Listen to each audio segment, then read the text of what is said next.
Hi, Shavuot Tov, everybody. As you can see, I'm just actually in a local bagel place over here, local bagel restaurant, getting ready for an early morning coffee, and nothing like relating over some words with regards to the Gemara. Friends, we are on page 78 of Masechet Bava Batra. Naturally, we call that Ayin Chet in Hebrew, and it's actually interesting. Today we are going to speak all about the concept of ona'ah, that's overcharging, and we've actually spoken about this. We've dedicated a lot of time in this series with regards to overcharging.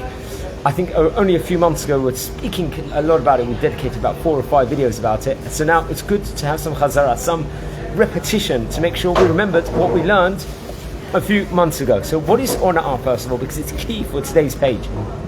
Ona'ah is overcharging. There's certain laws which restrict how much you can charge somebody in a specific transaction deal, and it could be null and void. So the litmus amount is 1/6.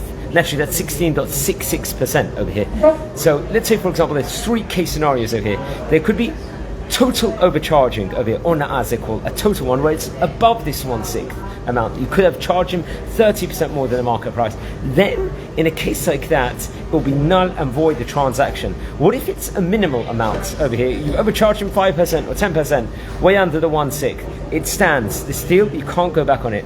If it's exactly 1/6 over here, where you've been overcharged, then obviously with the parameters stating that is a case of overcharging over here, and the deal will be null and void over here. So there'll be different things.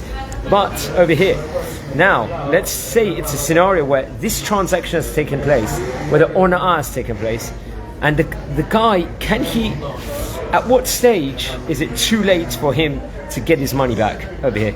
What stage is it he's got to protest this, that he's been ripped off over here, or he don't want to do this, it's such a high amount?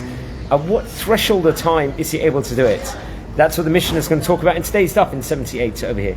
So it's actually related over that the point in time, the cut-off point, he's got a window of time where he has to ask someone knowledgeable on the industry, or a business-minded friend with regards to advice, and that will be the limit amount. If it goes way beyond that time, where it would have taken him to ask these various different people all the advice on it, then seemingly the deal stays, even if he was way overcharged over here, and we assume that he is solech, he's given mechila over here, he's forgiven this transaction over here, and he accepted the transaction because he should have protest there. So in some cases, if someone was overcharged over here, seemingly, if he doesn't try and retract the deal at a specific window of time, the thing will be null and void, and not null and void, it will stand over here, and he will not be able to get his money back or that. So that's what's discussed over here. We know that there's a concept of ona'ah, overcharging,